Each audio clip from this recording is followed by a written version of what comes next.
It's time to ignite your soul and unlock your full potential. Join us on Beneath the Helmet, the podcast exploring firefighters' health and wellness. Hosted by retired fire chief Arjuna George, our podcast is the perfect place to start your journey towards becoming the best version of yourself. So come on, let's join the conversation and find out what sets your soul on fire. All right, welcome back, everyone. Episode number 46, season 2. Big shout out to all the new followers on our Facebook group. If you have not joined yet, it's a great community of like-minded people. Be sure to check it out, Beneath the Helmet on Facebook. It's a community group full of first responders from across the world, sharing their stories, their experiences, their nuggets, their wisdom, and a place to learn and grow as well. So I hope you can join us there. Also see down below a link to join our newsletter, Beneath the Helmet newsletter. Love to have you on our list and in our community so we can make sure that you get the most current, up-to-date information from Beneath the Helmet. So all those links will be down below. Be sure to check them out. So today I got a chance to sit down with a new friend of mine, a fellow author, a fellow podcaster, a firefighter in Norfolk, USA, and recently promoted. I get to sit down today with Josh Chase. So Josh is a very passionate individual who's had lots of life experience from his days fighting in Iraq to now being a firefighter. He's got a life full of, challenging times, a lot of pain, but the way that he's kind of grown from his pain is truly inspirational. So be sure to check out this episode with Josh Chase. So Josh is not just an author of one book, Jump Seat Leadership. He's not just the author of 2 books, Front Seat Leadership, but his latest one, Engage the Enemy. All 3 very quick, easy reads, all around leadership and kind of his story and his wisdom and nuggets that he gathered through his careers. And like I said, he's had lots of challenging times. Most of this podcast is focused around one incident in his life that really kind of changed the trajectory of his life and was really a time for resilience building and some real personal growth. So sit back, relax, enjoy this episode. This is with Josh Chase, episode number 46. Until next time, stay well. All right, welcome back, everyone. Another amazing episode of Beneath the Helmet. Today, I got a new friend of mine that I've connected with in the U.S., a fellow podcaster, writer, advocate for the fire service. Today, we got a chance to have a great conversation with Josh Chase, lieutenant at Norfolk Fire Service. Yeah, Norfolk Fire Rescue down in Norfolk, Virginia. Yes, sir. Beauty. Well, welcome to the show, Josh, and can't wait to dig into some. I kind of see you as a very progressive, innovative thinker in the fire service. One of those ones who's going to make change you're already making change, but you're going to make more change as your time goes on in the fire service. So it's a real honor to have you on the show today. No, I really appreciate that. I mean, that's always my goal. I mean, I always tell people, like, my goal is strengthen, encourage, and empower. And those are my 3 things. And if I can do those things while I'm here, then, that's obviously it. I'm 100%, the heart behind everything I do is to help.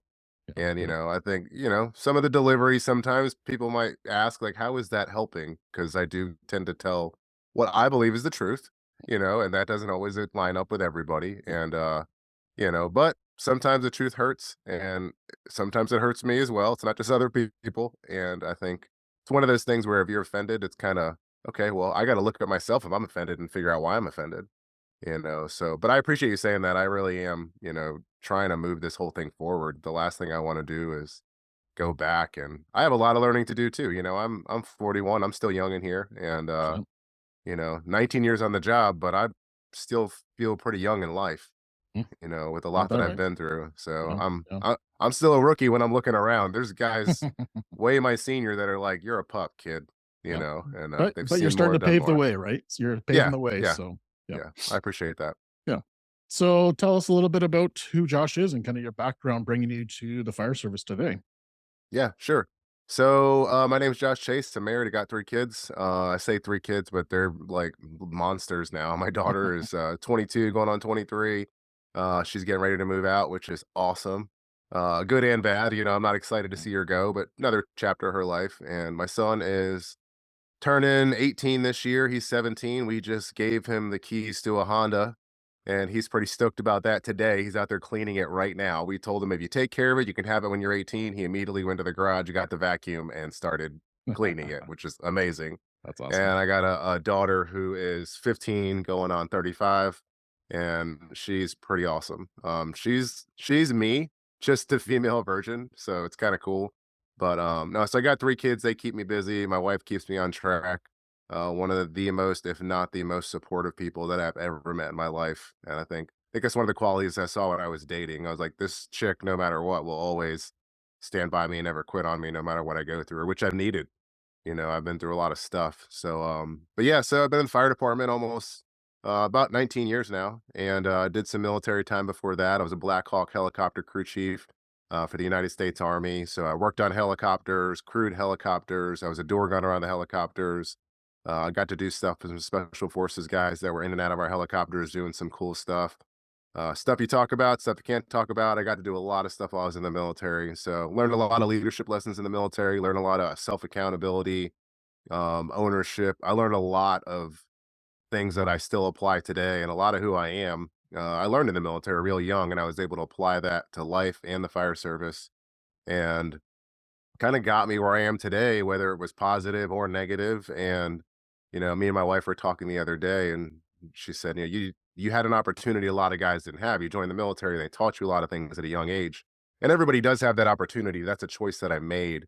And for me, I needed it. I didn't have a whole lot of guidance when I was young. I had a daughter when I was 18 years old. My daughter, now, but I had her when I was 18 years old. Mm. And wasn't sure what I was gonna do, knew I didn't wanna be just a statistic. And, me and my girlfriend back then, we got married and worked all that stuff out, but didn't have a lot of guidance. And so the military really provided me that guidance. Got out of there, joined the fire department, and, a lot of the practical foundation, I would say, of who I am and the decisions that I make are military, fire department, and, the foundation of who I am is definitely faith-based. I was raised in a faith community, and kind of always lived off of those principles. It's evolved over the years. It's definitely changed. I think for years I was living off my parents' faith. Now I'm kind of living off my own faith, Mm. and so very different. Like I said, it's evolved, but at the end of the day, like if I had to sum it all up, I would just tell you my name is Josh, and I like going to fires. I mean, that's really what I would say. I would love to say we get to do that as much as I love to do it. It's great for the citizens that we don't get to do it as often, because that's one thing that I've been kind of in conversations with lately is, it's a great job. I love what we do. I still run EMS I'm on the engine. I still run EMS with the medic. We get to help a lot of people, but we also get to see a lot of people that really need help. And I think over the years, that weighs on you. People are passing away in unexpected situations, and fire's pretty destructive. And it's fun for us because we get to go in there and we get to do what we train to do, and we stopped, what we could stop. But there is always that family that's affected, or families, so yeah, I mean, in a nutshell, that's me. I'm 41. I've been through a lot. I've seen a lot, done a lot. I have a lot to go through. Through and through, I'm a family man. My marriage and my family is my priority. Everything else comes after that. And I think I recognize that and realize that. Hasn't always been that way, but it's kind of how I got where I am today. If I had to That was sum going to it be all my up in a question. nutshell. Has it always been like that? Because I know that's something that Yeah. we all struggle with, right? Is that balance of the fire life and home life, right? So, No, no, and it hasn't. It definitely has not. And I think, I would have loved to tell you that my marriage and my family was always a priority, but it has not always been that way, because I think a lot of us do struggle with that. And some of us handle it way better than others. And I think younger in my career, I just didn't handle it well. I was, married. Um, I was about 20, 21 years old when I first got married. But right when I got married, I found out I was getting deployed to Iraq. So I got married and found out, hey, you're getting deployed in 90 days. We kind of had hey, you might be leaving, and they were like, this is a pretty strong, you might be leaving, so it was there. We kind of had a warning. They kind of let us know this could be happening. I had already had plans to, get married anyway. And, so I got married. 3 months later, I was boots, training Mm. on for almost 18 months total. In that time that I had gotten married in that 3 months, I had actually got hired in the fire department. And I got hired in the fire department. I was doing the academy. So my academy was suspended, which was great. I got to keep my job. Academy was suspended. I got deployed with the army, did all my crew chief stuff, went to war in Iraq. Um, Operation Iraqi Freedom 2005. I was deployed about 18 months total with train ups, actual year boots on ground in country. So you can imagine 3 months being married to my high school sweetheart. We had a 4-year-old at the time, and then found out we were pregnant before I left. Came back mid deployment to see my son who was born while I Mm. was gone. Mm. Went back, finally got back. Like I said, almost 18 months total. Took a little time off, jumped right into the fire academy, and I just wasn't handling things right. Back then, this was 2007, and we weren't really talking about post traumatic stress disorder. They were kind of bringing stuff up, but it's nowhere near as prevalent as it is now. For And sure. I mean, I had every trigger, every symptom, everything you could think about a man that has just been gone from his family, that came back a completely different person from war, and then jumped right into another high-speed career that really almost made me feel at home, but that became my home to the point where we're talking about not handling marriage correctly.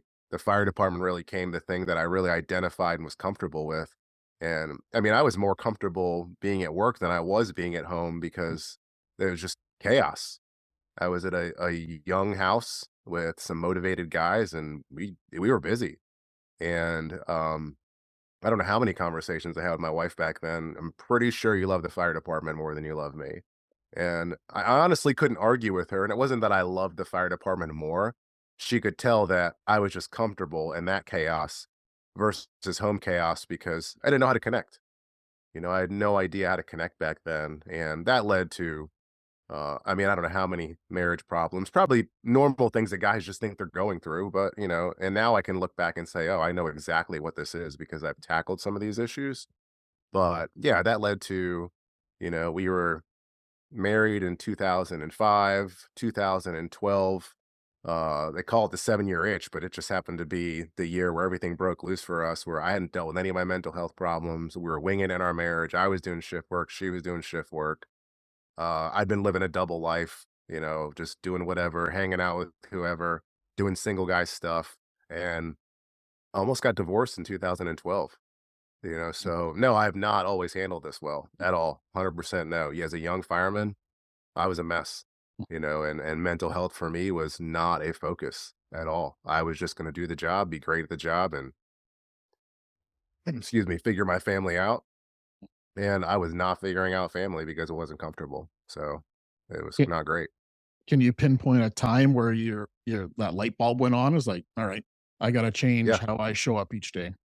Yeah, 100%. Yeah, so, 2012, like I said, was like the year of, I don't know if I can do this anymore. And like I said, I was living a double life. I was hanging out with single guys, doing single guy stuff. In one hand, I was married at home with kids. On the other hand, I was single, hanging out, being unfaithful. And I mean, that's really what started leading me down this path of, is this who I really want to be? Mm. I ended up having multiple affairs, which are my choice and, not something that I'm proud of. And just because I know the triggers and how I got there doesn't excuse the choice that I made, So it's kind of like people are like, oh, I had 6 beers. That justifies my choice. Well, you made the choice to have 6 beers and you made the choice. Same way I just chose not to deal with my problems. I ended up trying to connect, not even really connecting with other people. I really was like, this person's not going to expect me to really connect. They don't even know me that well. Ended up leaving my family in 2012, in March of 2012, walked out on my wife, walked out on my kids. I ended up moving in with my girlfriend.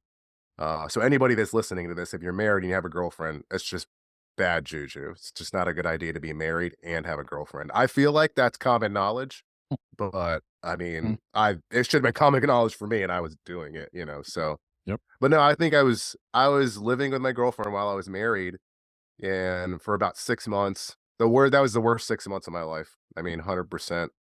I was trying to be a great dad, while not being at home. I don't believe I can't be a great dad if I'm not willing to actually stay home, face my problems, fix my marriage, and be there for my kids. And that's nothing on somebody who's going through it. That was for me. I knew I couldn't be. So about 6 months of being out of my house, like I said, I have a faith background, and I remember just sitting there one day, and I was talking to my wife on the phone, and we were arguing about whatever. And she had a boyfriend, I had a girlfriend. I'm like, we're married.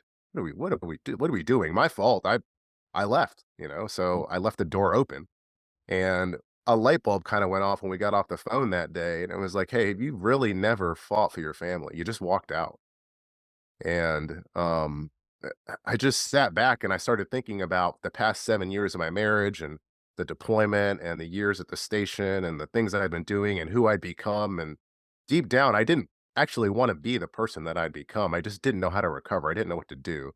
And I can remember going to the bathroom after that phone call, looking in the mirror and just seeing myself and almost being disgusted. I did not like the person that I was looking at. I mean, physically, I could see this person in the mirror, and I was like, I don't like this person. And it's like if you see a person that you don't like and you're like, something just rubs me the wrong way about them. I was looking at myself, and that's how I felt. And that was the point. I really felt like I've never heard the voice of God audibly, anything like that. But I really felt, deep down in my spirit, like I said, I had a firm foundation when it came to God, that God was challenging me to go home and actually fight for my marriage and fight for my kids, and actually see what would happen if I pursued my wife with passion and showed her that I loved her. And, my kids would get to see, like, okay, dad's back and he's pursuing mom, and he's showing her that he loves her, and he's doing the right things, and he wants to be here. So I really felt challenged to go back and just try. And I don't think I'd really tried in a way that made sense, or that was consistent with what I was telling people that I believed in. So, I didn't feel like I'd really given God a shot. And I was like, what's the worst that could happen? I'm going to give it a shot. If the God thing doesn't work, then whatever, I'll go back to do what I was doing. For me, it worked, and I tell my story. I've written a book about my story, and I don't push my faith on people. I'm just telling you, like, hey, it worked for me. I tried it and it worked, and I'm thankful that it did. Now, I'll be honest, it didn't work right away. I walked in the door, and she agreed to meet with me after I had that light bulb moment, and I told her I wanted to come home, and she said no. Mm. I'd been gone for 6 months, and she's like, "There's no way you're coming back. Like, you've been out of here." Like, and I was like, "Well, I want to come home. God's gonna fix it." And she's looking at me like, "You're nuts." There's like, I got to see it. And fair enough. She wanted to see it. She wanted to see that I was gonna learn to be the husband that she needed, and the one that I promised her to be when, I told her that it was death do us part, or and the same thing with the kids. She wanted to see that I was gonna be the father that she wanted, for the kids. And I knew I had to do that, so I just did what I knew how to do. I found a local church, and I was like, this is what I do, right? I go back to church and I find people. And one thing I did find was community for me. Like, I don't agree with everything that every single, church or religion does, but for me, I really needed a community that was supportive.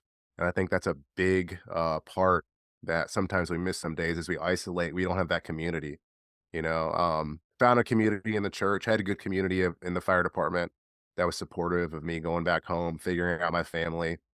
Started talking to people that had good families. Like, hey, who's been married 30 years and been through stuff? Can you help me? I mean, I'm trying to get my wife back. I've been an idiot. Here's the things that I've done. And they walked me through steps and Mm.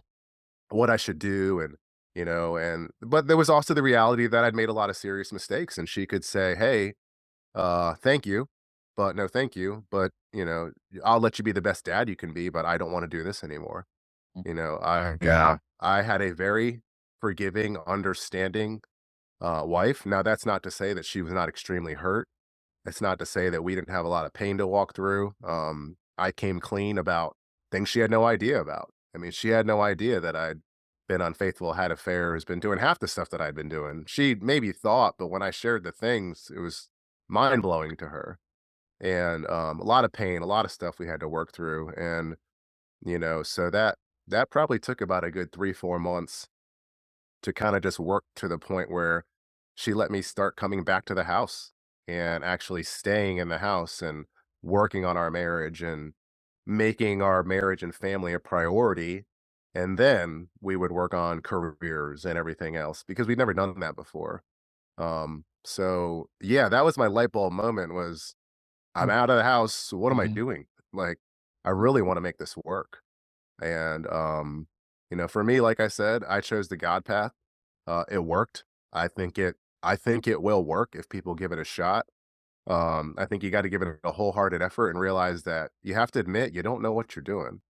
And for Yeah. me, I'm a pretty loud, confident, sometimes arrogant, prideful person who has to sit down and say, I don't know it all. Mhm. And when it came to marriage and family, I did not know it all. And I was not doing my family any favors. I had no vision for my marriage. I had no vision for my family. And something I teach guys now is if you don't have a vision for your marriage and your family, there's really no leadership because you have to have vision and a goal. And we can be a leader in the fire service, but I'm really big on being a leader at home first. Beautiful. And yeah, I can go to work and these guys can think I'm amazing, but if I come home and my wife's looking at me like, where are we steering this ship? That's a bigger problem for me. And that is where I was. I was on the job. I was great. I was, running and burning buildings, learning the job, risking everything. I mean, I'm not tooting my own horn back in the day. I'm telling you what other people thought and what our crew looked like. We were the crew that you wanted on the fire scene, but I was toxic. You know, Right. I was great at work. I mean, I was the guy you wanted on the gunshots, stabbings. You want to pull people out of buildings, to attack fires, but I was toxic.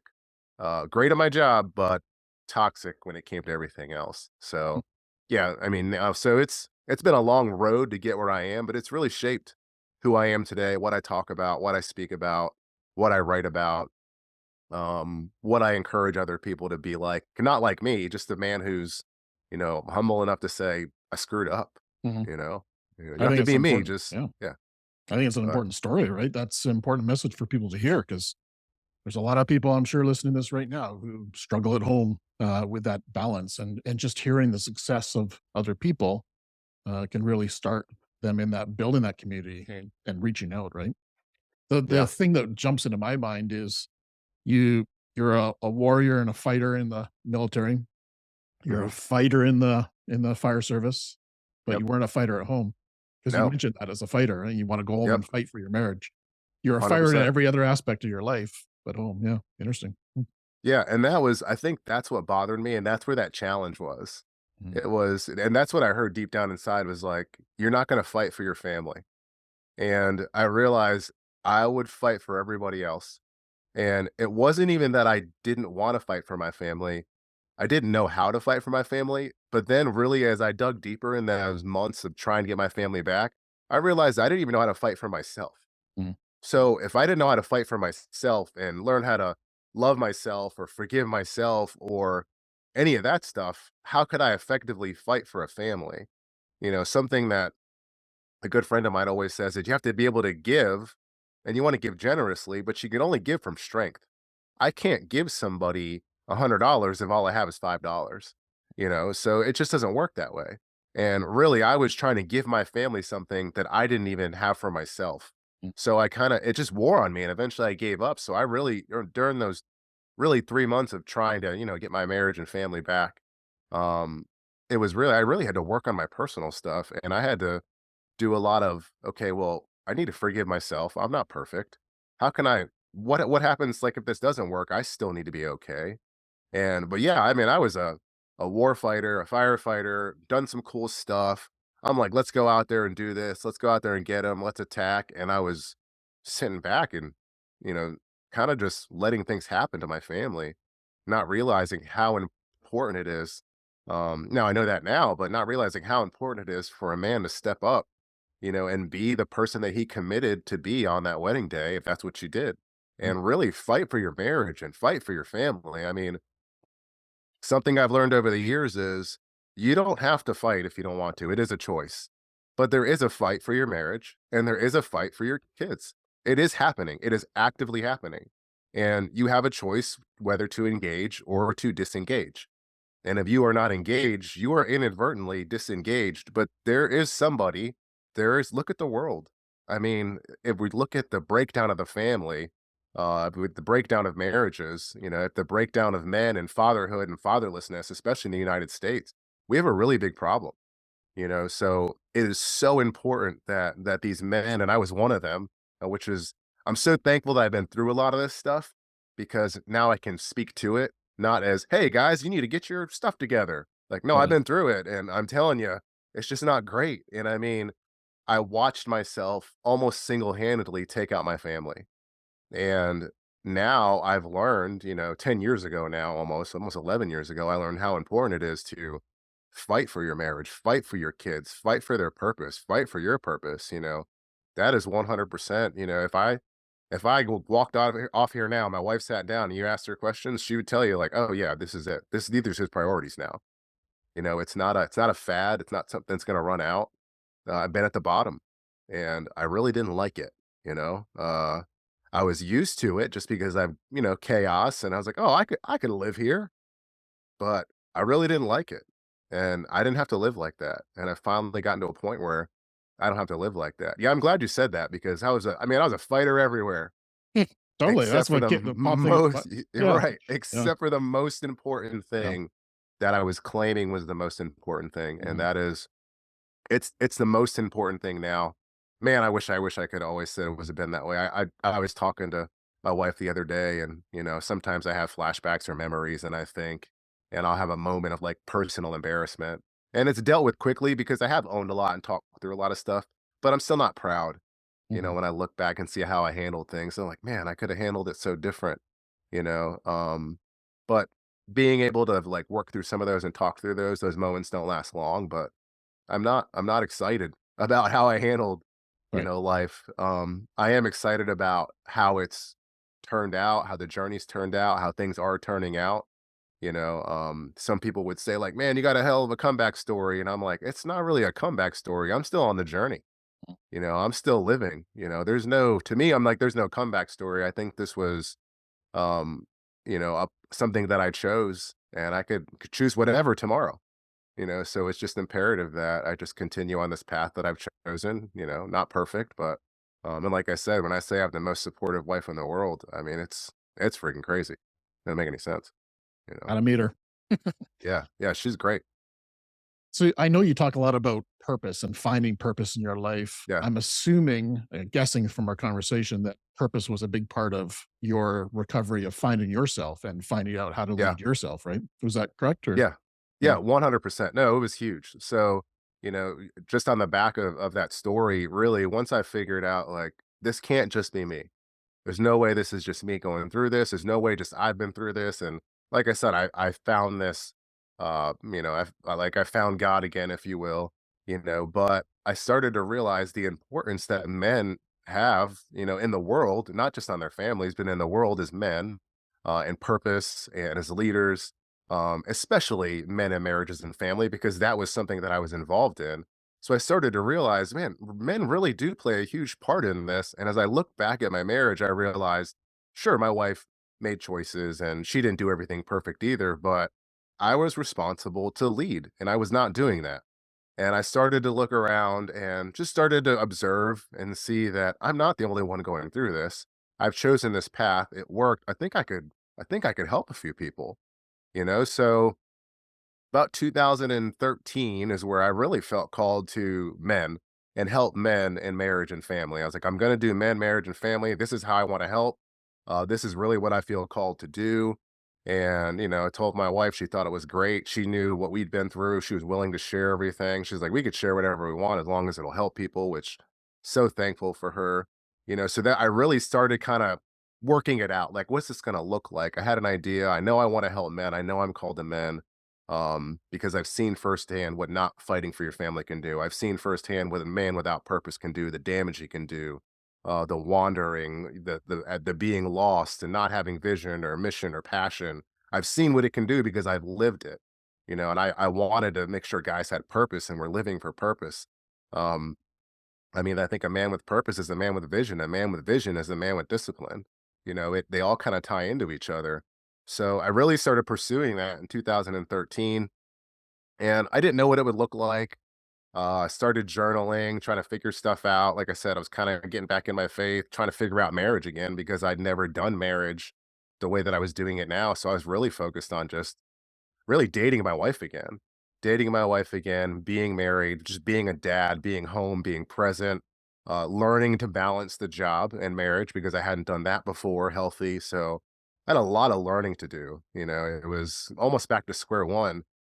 We'd been married 7 years, went through this stuff. It's almost like we agreed to start over, and it was good. I mean, marriage was really good. Normal stuff. Yeah, you're arguing about finances and, who had the last slice of bread or you had the remote last week. Like, dumb stuff, but normal Mhm. marriage things. Mhm. But Mhm. it was good. I was learning to be a good husband. I was learning to be a good father. I was open to like, I have no idea what I'm doing. I need to learn how to balance these things. I knew I wanted to help men. So I'm trying to stay on track, fix my problems, pursue my passion, pursue my purpose. So I had a good idea what my purpose was. The next step was like, okay, well, how do I do this? And how do I carry this out? I wrote a book 10 years ago, and I've unpublished it since then. I've written a couple different things, but it was very fresh off my experience about what I'd been through. And it was very, I think religious is the only term I can think to use. It was very religious and you should do this and not really inclusive. It was, if you don't do it this way, you're just going to fail. And I mean, I've since read through that book and I was like, I wouldn't even read this now, Mhm. it was just too fresh. I'm glad I wrote it. It was the first book I ever wrote. It kind of steered me down writing.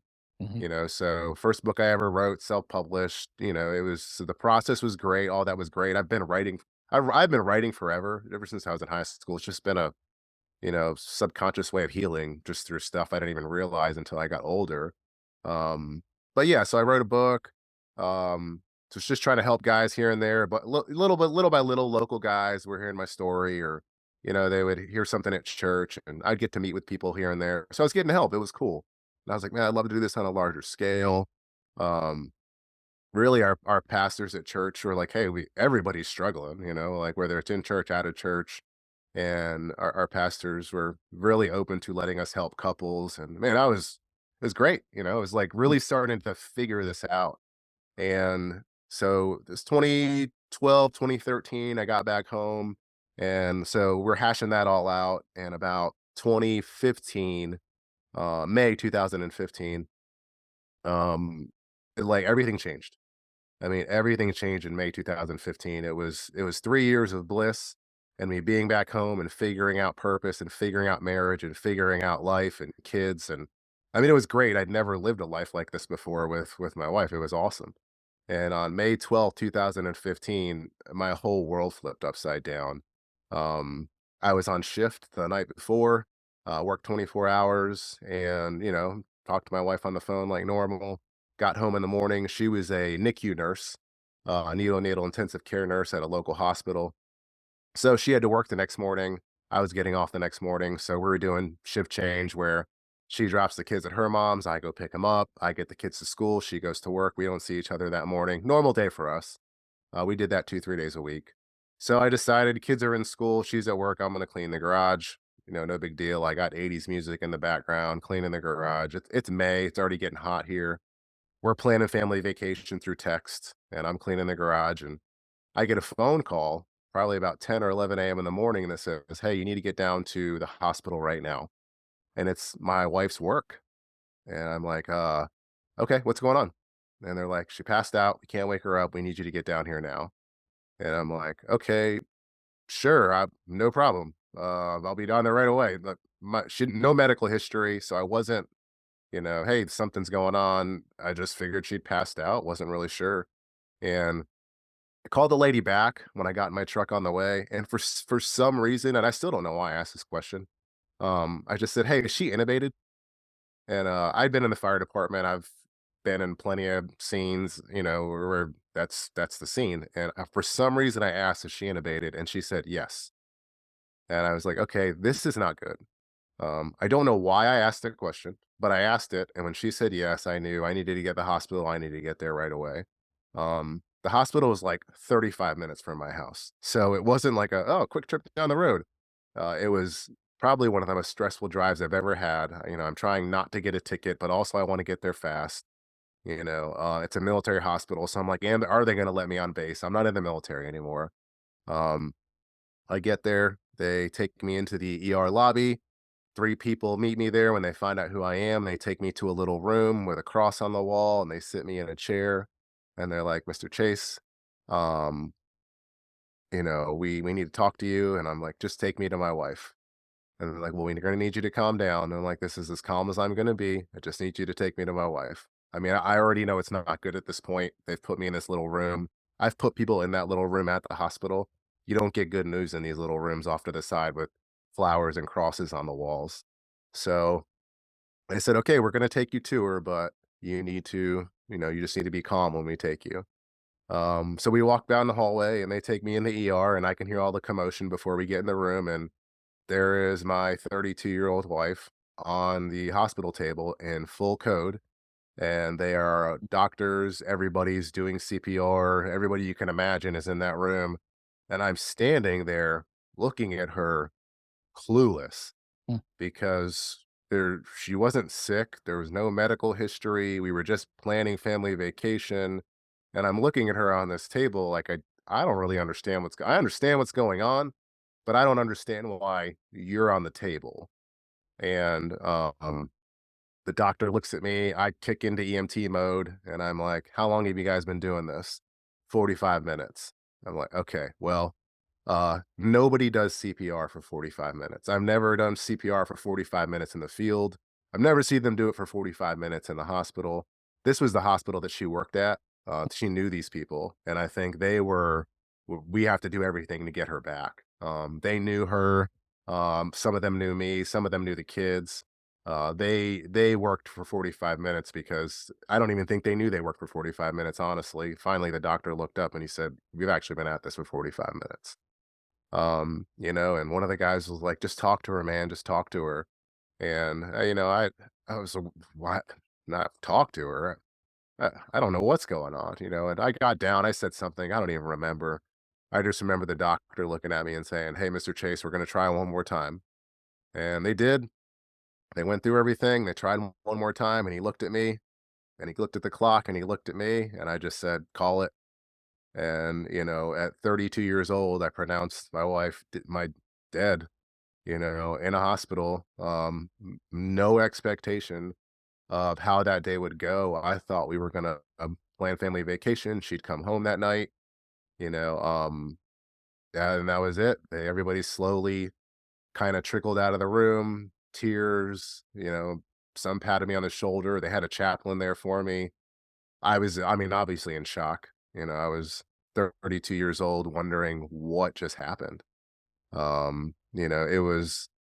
It was in a moment, my whole life changed. And I remember walking outside shortly after she passed away, talking to the chaplain saying, I don't know what's going on. How come I don't feel anything? And he just said, son, you're gonna feel a lot, just not today. You got a lot to go through. And there was some construction in the background, and I can still remember hearing the specific construction. They were pile driving. I can just hear the bing of the pile driving over and over and over.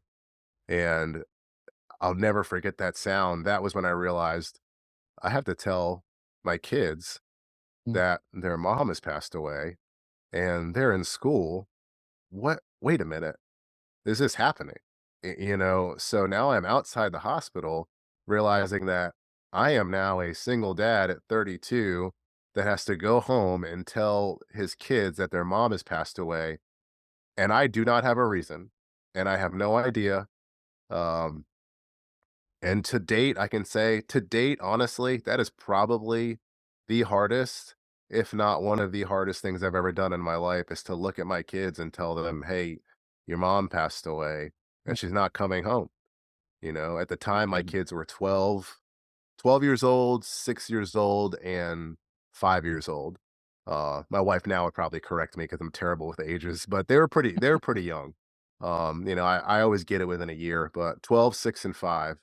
And, I got home that day and I chose not to take them out of school. I had to go home. My friends got me home. I was trying to drive home. They're like, you're not driving home.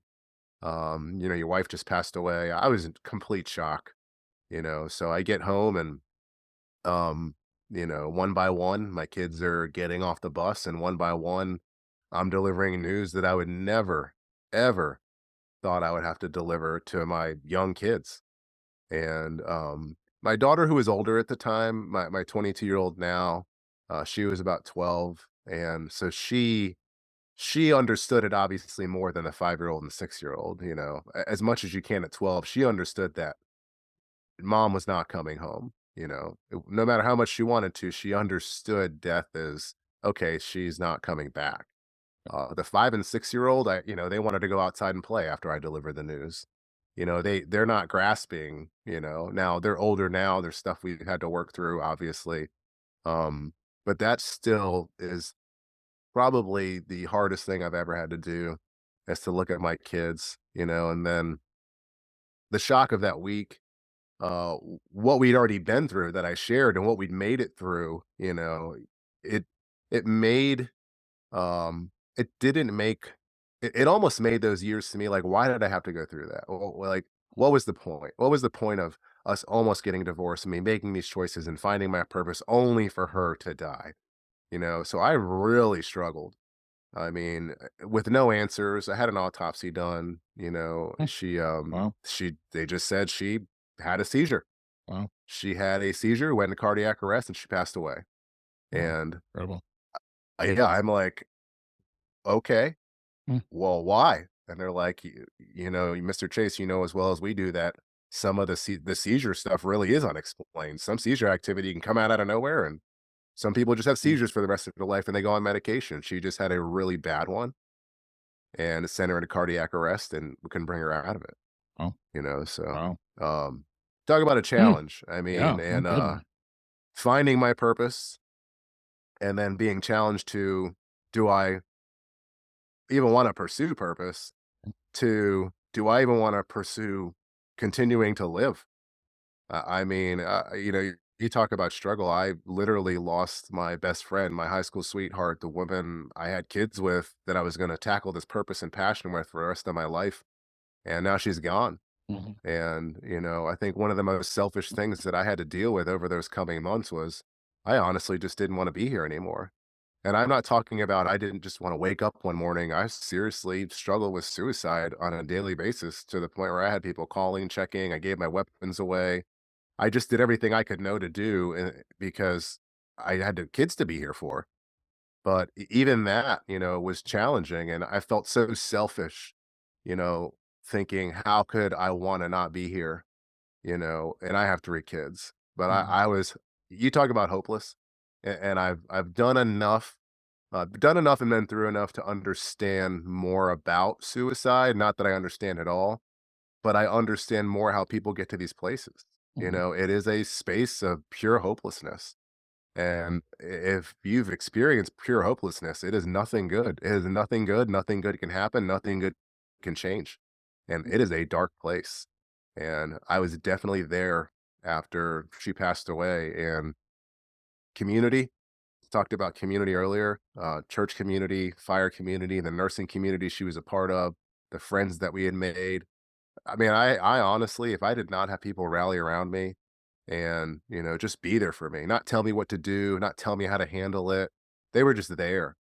They were Yeah. there for what I needed. They brought the meals, they did the things, they took the kids when I needed. They really just got me to a place where I wanted to do life again. And Mm. then I had to make decisions. Can I stay in the fire department? For a while I thought it was selfish that, their mom passed away unexpectedly, but I'm going to continue to work in a dangerous career where I don't have to work here, but I'm not going to work in a career where I could die, and I had to work through that with my kids. My youngest daughter really had a problem with that, and, but this is what I wanted to do. This is what I felt called to. So I was like, do I have any other skills? Not right now.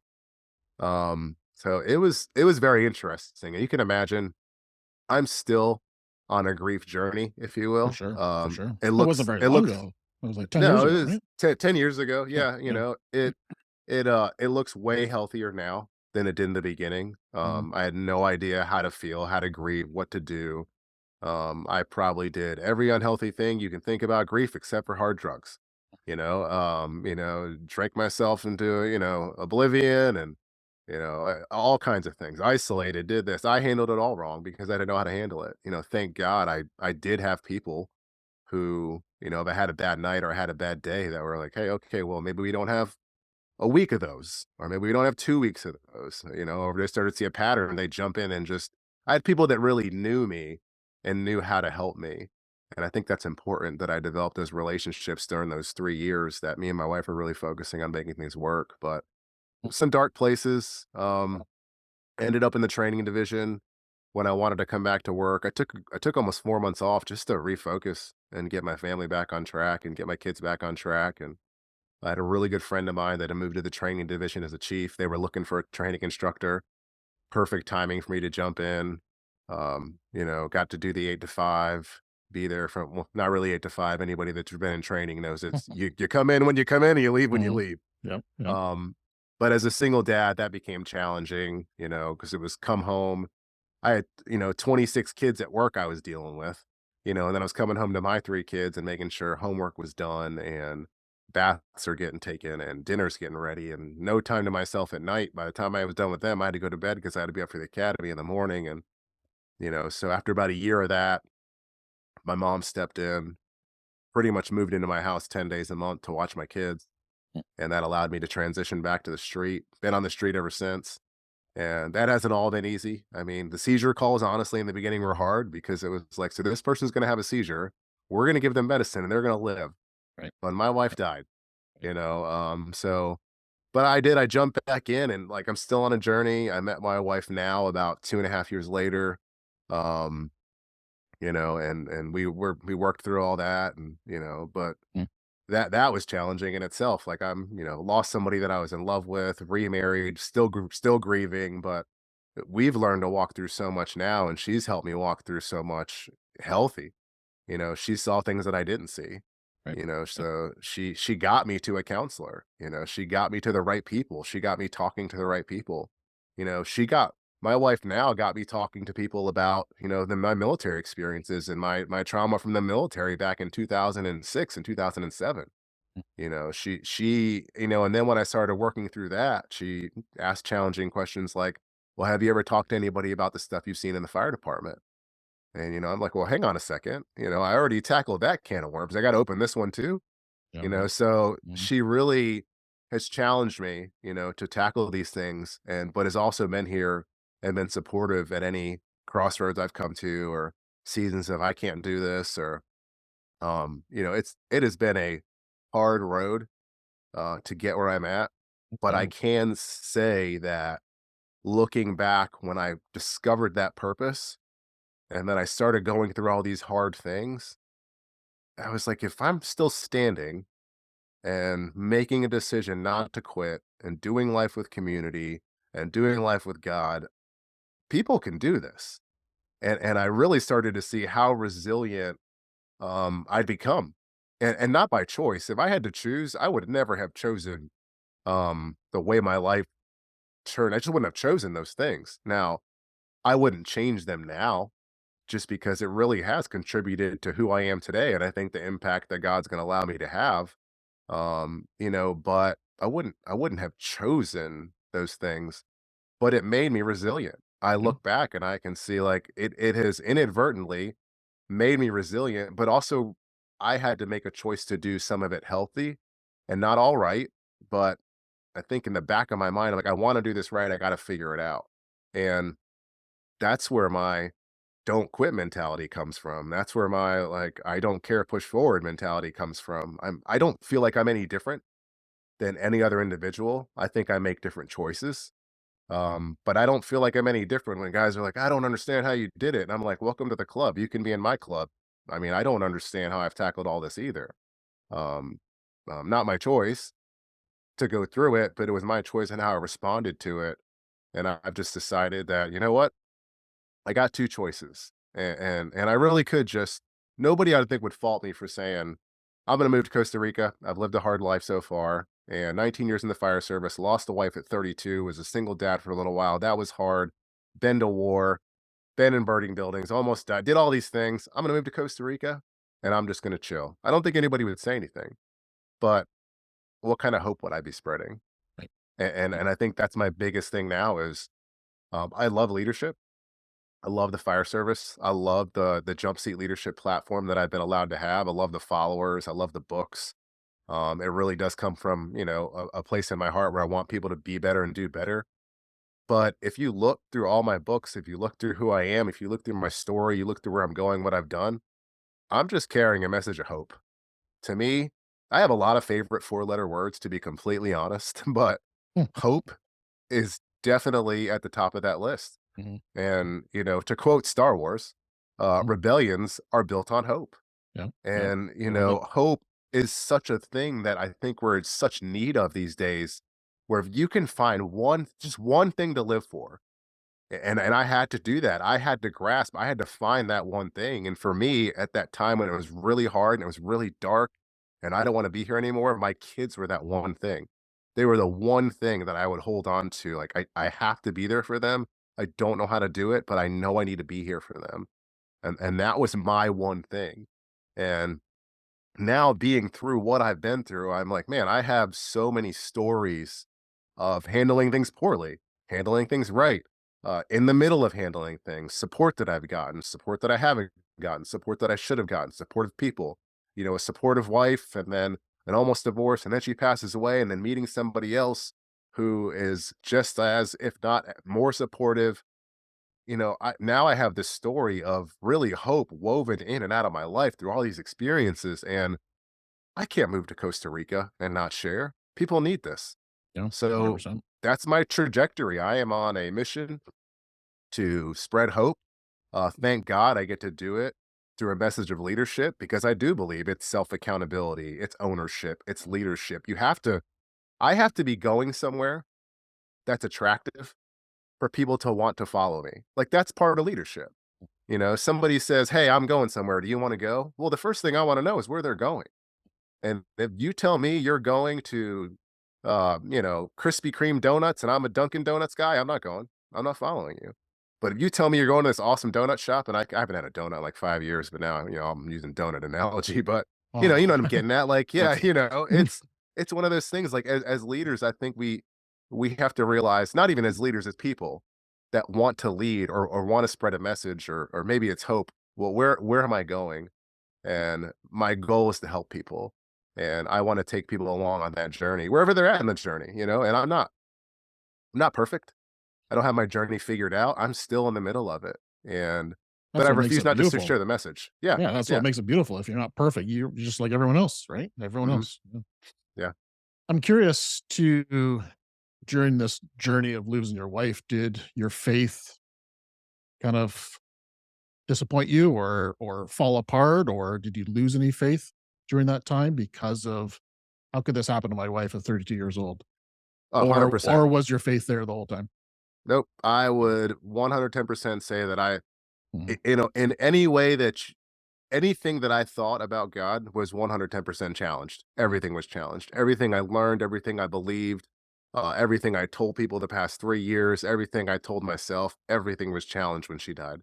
Everything, all of it. There was not a. It wasn't. I wasn't one of those guys that was like everything's gonna be fine. I just got to sing songs in church on Sunday.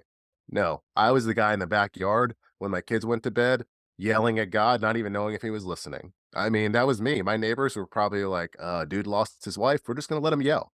Right. It was no. Everything was challenged. I learned, really that I learned more about how to read the Bible, how to sing songs, how to serve on a church team, how to give in an offering plate than I did about actually having a relationship with God, who to me is Jesus, that who I believe created me and came and died for me so I could live a life that he's called me to. I had learned a system. I had learned, okay, you do these things and everything's going to be fine and you go to heaven. My faith was challenged to the point where I didn't know what to believe anymore, because I was in a place where songs on Sunday weren't helping me. Dropping money in an offering plate wasn't helping me. Reading my Bible wasn't helping me. None of that stuff was helping me. And the closest example that I had to what a relationship with God, a relationship like, you know, that you would develop with anybody, you have to talk to them, you spend time with them, you figure it out, right? The closest example that I had to that was my wife. Mm. You know, she had a relationship with God and it didn't look like mine. Maybe she wasn't in her Bible every day, but she would walk and pray and, hey, I feel like God's saying this. And she didn't do everything perfect. She drank wine, ate cheese, and cursed. And but that was just part of her life. But there were people Mm. that probably tell you like, oh, she drank wine, she believed in God. Like, Right. yeah, and I learned a very religious side of my faith where I would just follow systems because I'm task oriented. If you give me a system, I'll just follow the system because it makes it Mhm. work. I think it came from when I was in the military. You do this, and this. You follow this rank structure. It's all good. For sure. Now, I do believe that as you have relationships with people, like you get to learn them and what makes them happy and what makes them sad, and you're not going to do the things that make them sad if you know they make them sad. So I think in the same for me, I had to learn to have a relationship with God, like a relationship. Like I can sit and talk to you. Okay, I got to learn how to do. I don't know how to do that. Mm. I just thought I just prayed and made a request to heaven, and then if it didn't happen, I would just make another one. And so my faith has definitely evolved over the years, but yeah, everything was challenged. Faith, Mm. I was like, I'm not doing this anymore. Why? Not if that happens. Yeah. There's no Totally. way. Mhm. But now it's so strange. I don't even want to call it strange. I think it's, you know, it's life. But I look back and I can see, oh, okay, like there is a verse in the Bible that talks about God will work everything for good. And I think it is about trust. I had to learn to trust him again. And I don't know that I ever even really trusted him the way that I should have in the first place.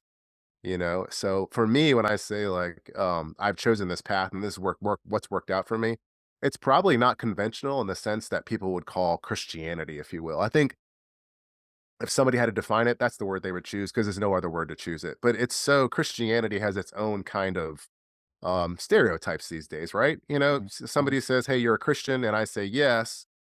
They're thinking about what they've seen, done, heard, not maybe like, yeah, okay, I believe in God. I have a relationship with Jesus. I believe Father, Son, Holy Spirit. I sit and talk and I do my quiet time, but I'm not perfect. And I really had to discover what my faith looked like. Like, so what is this? Is this real or is this just a system that I bought into? Mhm. And the more I dove into it, I broke more away from a systematic religion or a systemic religion and more into a relationship with God. And now I still go to church on Sundays. I still do things that people would probably consider religious. I'm not against any of those things. We go to a church I've been going to for 10 years, the same church me and my first wife went to. Met a lot of great people there. I do community with people that believe the same things. Um, but I would think the stereotypical Christian life where it's just a religious system, I was like, this isn't working for me. And if, I'm not going to get into a theology lesson or a Bible lesson here, but if you actually go back and read and actually study some of the historical parts of the Bible and Jesus, it's really more about a relationship with God than anything else. Right. It's not about the religion. If anything, short Bible lesson, Jesus kind of came to get rid of a lot of the stuff that we created as humans to Mm. remind everybody, hey, you can have a relationship with God. You don't have to do all these crazy things. Mm. You might want to do some of these things because you have a relationship with this person and it makes them happy. Just like if I have a relationship with my wife and I know she likes flowers, guess what? I'm gonna buy her some freaking flowers. Mhm. Yep. Like, Yep. now Yep. people might say that's a religious act because I know she likes flowers, so I buy her flowers every Wednesday. I don't do that. She's gonna listen to this and be like, "You don't buy me flowers every Wednesday." But just the example, that would Yep. be considered a religious act that I have to do for my wife, but it's Yeah. not, Yeah. So Yeah. that's kinda how my faith evolved to where I am now, and I'm still on a faith journey. I am learning so much about, but I think it's because 'cause I'm open to it. I've learned more about God outside of Sunday morning. If all I'm doing is, and I'll equate it to the fire service here. If all you're doing is spending an hour and 15 minutes a week, really the message is about 35 minutes. If all you're doing is spending 35 minutes on something that you claim to be a part of and love for an entire week, I don't believe you. I don't believe that you're really that invested. And for me, I was like, this is more than just Sunday morning. If I'm going to have a relationship with somebody that I think is my creator, that I'm claiming this is for me, this is my relationship. And I can't let somebody else be responsible for this. Just like I can't let somebody else be responsible for the progression of my career in the fire service. If you're only going to give me 35 minutes of training as an officer once a week, it's not your fault that I'm not a good fireman. It's my fault that I'm not using those other 6.5, 7 days to really strengthen who I am as a fireman. And that's how I approach my faith. I want to have a good relationship with God because I want to lead my family. I want to lead my kids. I want to help my wife walk in her purpose. I want to help my kids walk in their purpose, and I'm a normal guy. I'm not walking around with my Bible thumping people in the face. Like, I'm normal.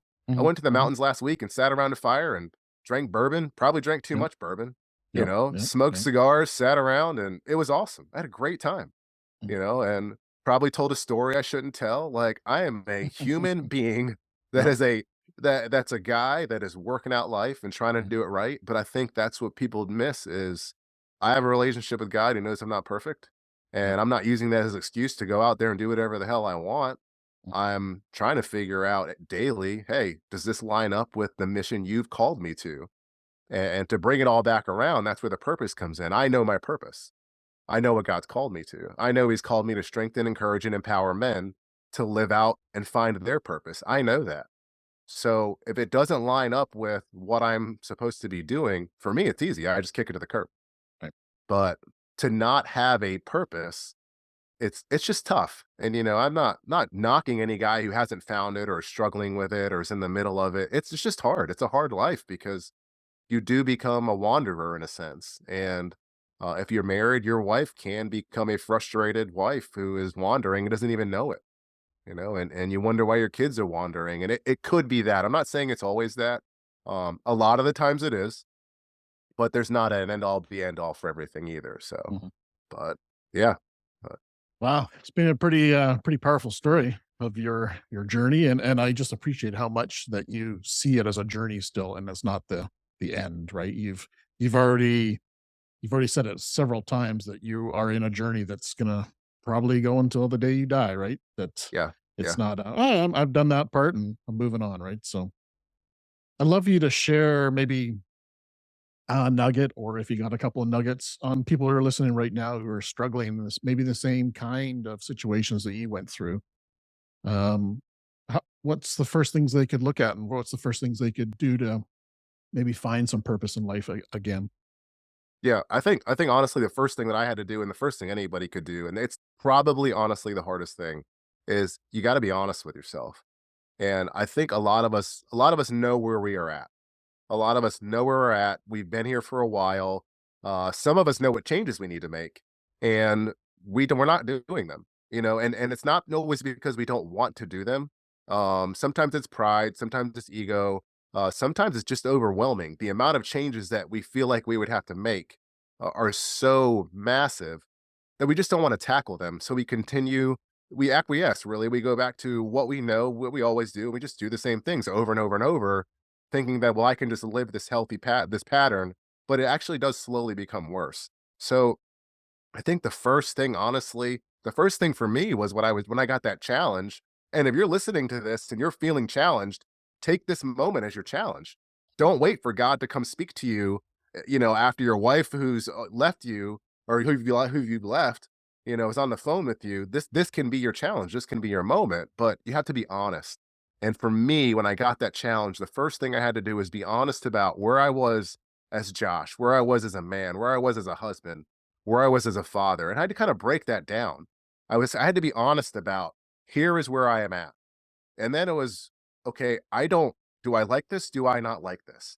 I think most of it that want to change, once we sit down and we actually start being honest with ourselves, we'll discover we actually don't like where we're at. Not that we don't like ourselves, but we may not like our current position.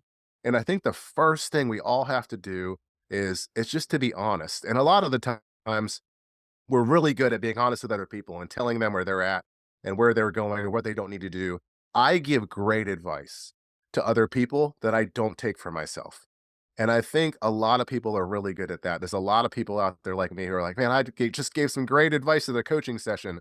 But the entire time I was coaching that individual, I was also coaching myself because I'm listening to myself talk, thinking, I need to do some of this week. So I think honestly,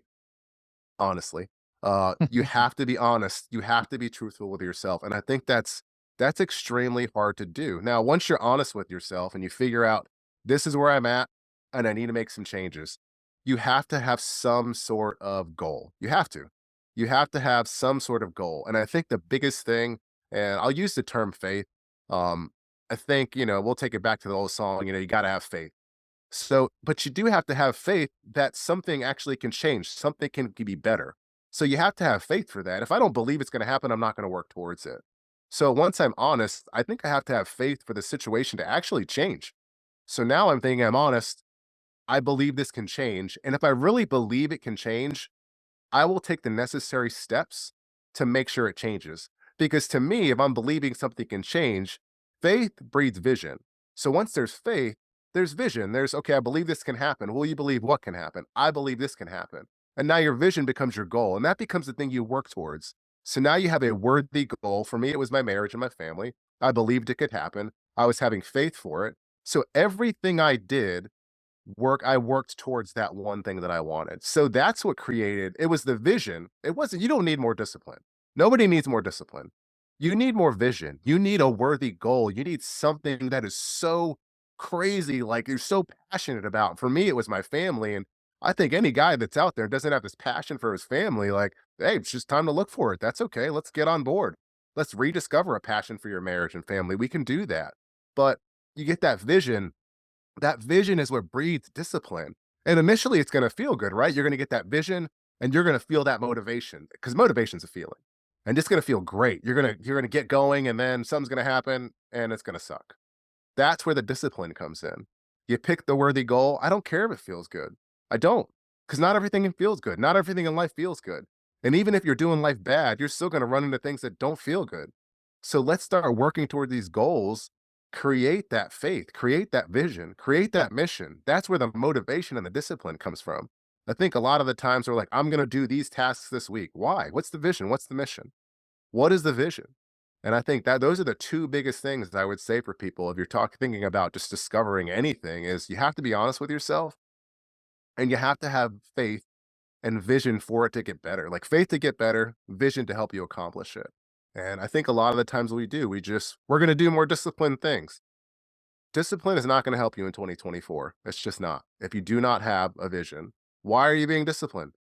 Oh, well, I want to lose 30 pounds just because I want. No, look, I try and stay in shape because I want to run around with my grandkids. I want to be on dirt bikes with my grandkids. I want to be on four wheelers. I want to be out on land shooting. I want to play paintball. I don't want to be the granddad that they just sit in granddad's lap because that's all I can do. Yeah, heck yeah, I want to sit in that chair and then fall asleep on me and me go to sleep. But I don't want to be that the only thing I can do. Yep, for sure. So you got to have vision, but you got to be honest with yourself. Mhm. You got to have faith for change. And I think that's what really breeds vision. And then I truly, honestly believe everybody's created for a purpose. Everybody. And it doesn't have to be some crazy thing. Like I'm not out here calling guys to this crazy, maybe you should go out there and speak and change the world or travel to Uganda or travel to Russia or just, I'm picking random countries. But honestly, Mhm. if we could just get men to understand how important they are as individuals and that they're created for purpose, and these married men especially, that they have a wife that is counting on them and a marriage and kids, that is a pretty awesome and worthy calling. Just to be an amazing Mhm. husband who is stick by his wife's side for years and who honors the oath. We talk about honoring an oath to our fire departments. Honor the oath to your marriage that you made to your wife and your kids. That is a pretty worth. I have nothing wrong with a guy who says, I'm going to go to work every day and I'm going to love my wife and I'm going to love these kids. And I'm going to make sure my wife walks in her purpose and I'm going to love her and show her what it's like. And I'm going to raise good kids. That is pretty awesome. Like, and that guy can sit in the background and live out his purpose and never has to be on TV or write books or travel. Totally. That's pretty awesome. Yep. And I think there's a lot of guys that listen and think like, well, I hear Josh, I'm not going to travel, write books, do podcasts, do jump seat leadership, do the fire department stuff. You're not me. I don't expect that out of you. Like, that's not your purpose. My purpose is not your purpose. And if you feel like I can be purposeful at home, man, I think that's awesome. I think Yeah. that's awesome. If we get And guys to it's start there, I'd be good with that. yeah, yeah. And it's the only thing that's gonna be with you until the day you die, right? 100%. Yeah. Yeah, I can't take any of this with me. No, none of it. I do believe at some point I'm going to be held accountable for the way that I live my life, good or bad. I think it's going to be like, hey, so what do you think? Well, it's going to be me standing there. It's not going to be me and jump seat leadership. Yep. It's not going to be me and my books. It's not going to be me and my money. It's not going to be my accomplishments. I really believe it's going to be how did you handle your life? How did you love people? How did you love your wife? How did you love your kids? I'm out here loving everybody else, but I don't know how to love my wife and my kids. That's a problem, Or and it's yourself. not a problem. Yeah. And that's the biggest thing, honestly. We can get guys to just learn how to forgive themselves, love themselves, and release some of this pressure. I love the push right now for men's health because I think it's been ignored for a really long time. Yep. Um, Men are under attack. We've been under attack for a really long time. Like, I do believe that men are the leaders. I'm not saying women are a weaker species. I don't believe that at all. I think they're awesome. Like, my wife is an amazing leader. She's a great teammate. But I do think men are under their attack. They are responsible for leading families. And if I can get the men, I can get the marriage. If I can get the marriage, I can get the family. If you look at what's going on in our country, I don't have to go after the kids. Why would I go after the kids? Like, I'm a war strategist. I went to war. I know war. I've read books on war. I'm going, I don't need to attack these little soldiers down here. Why? Why would I do that? I'm going to take out the leaders. Once I take out the leaders, this whole thing's going to fall apart. Mm. And that is what's happening. Like, I'll just take out the men. I'll take out the men. I can take out the marriages. Then I'll take out the families. Then I'll just take out generations to follow. It's a sad progression of things that are happening. And it's an easy strategy. I'm not famous, I'm not a war general, but all you got to do is take out the leader. It almost happened to me. I watched it happen to my family. So the leader was out doing whatever. My family's falling apart. The minute I stepped up and stood in the place and said, "This is my family, and I'm going to lead my wife and my kids," it hasn't been amazing all the time, but it's been pretty freaking good. But have I encountered resistance? Yeah, but resistance is the only thing that makes you grow. Like, choosing the path of Yep. least resistance. I'm not in a gym lifting weights looking for the least amount of resistance. And if I am, I'm not growing. So, yes, I'm encountering resistance 100%, but you only encounter resistance if you're moving forward. And I think that is the biggest thing. If I had to leave the podcast with any last words or anything like that, I would say one step forward, that's progress. If you take 2 steps forward and 1 step back, you still made progress. Some guys, it's just getting out of bed. Some guys, it's just brushing your teeth. And I think we need to not be so hard on each other. I've been the guy where brushing my teeth was hard. Getting out of bed was hard. Getting dressed was hard. After Ashley passed away, there were a lot of things that I just didn't want to do. Everything was hard, but I just one step after the other. I had to learn to crawl, then I had to learn to walk, then I had to learn to run.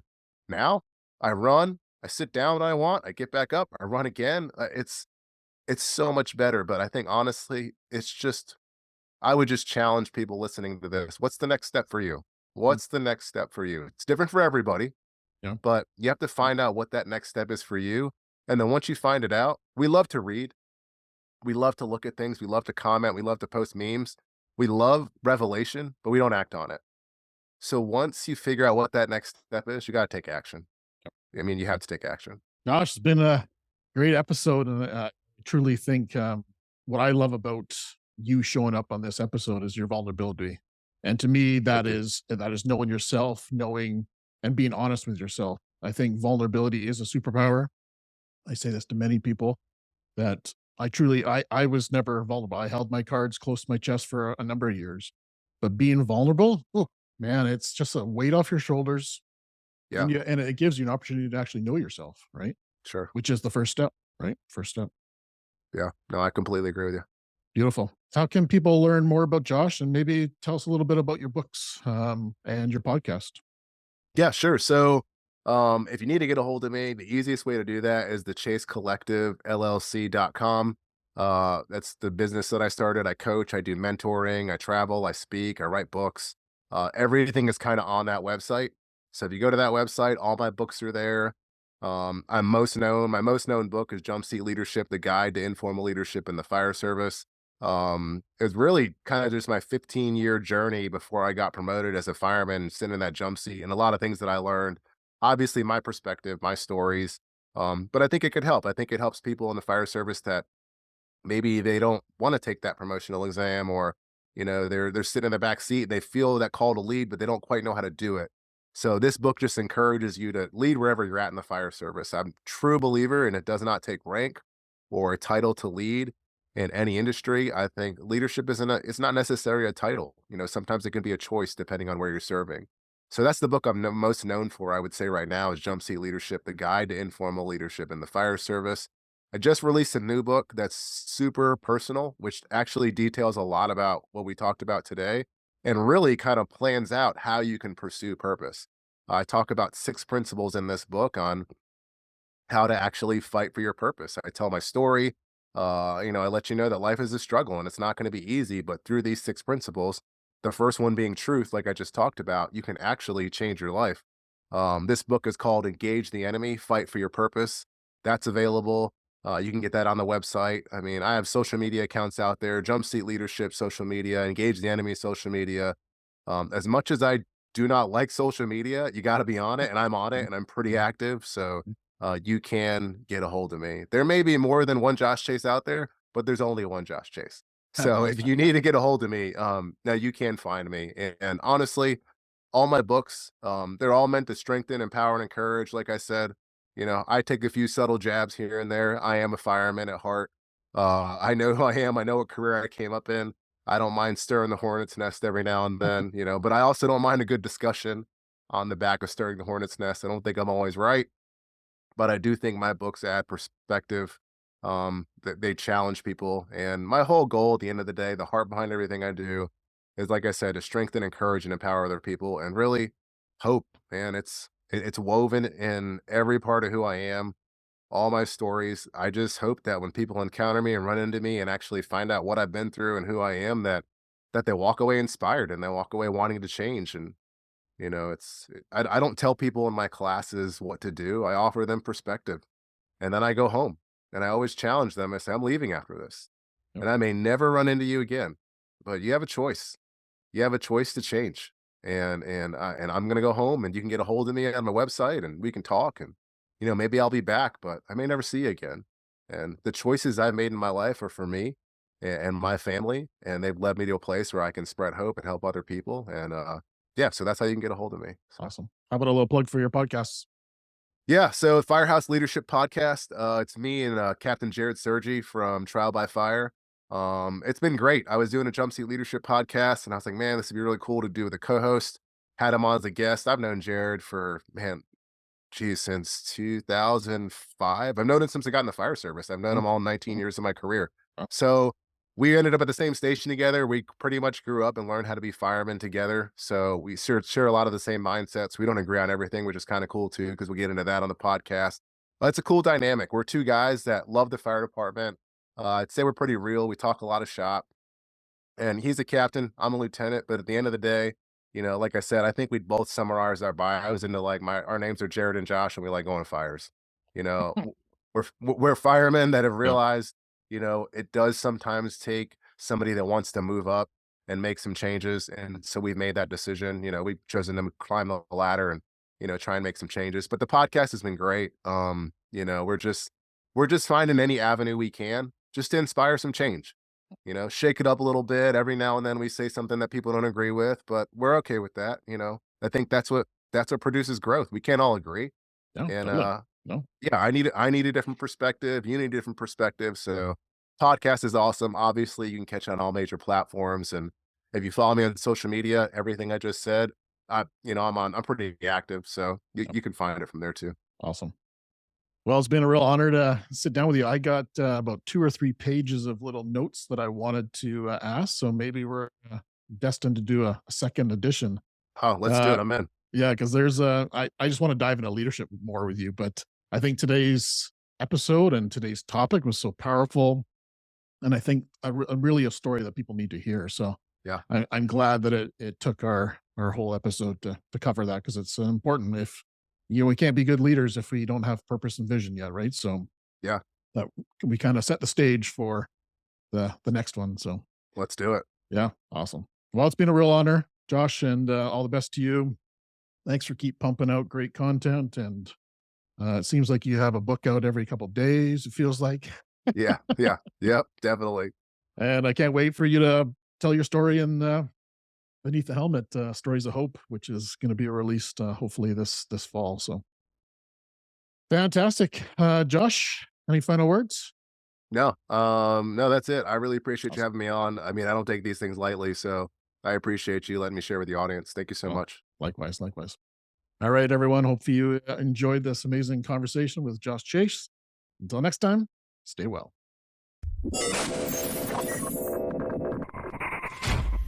Thank you for tuning in to Beneath the Helmet. We hope that this podcast has provided you with valuable insights into the world of firefighters' health and wellness.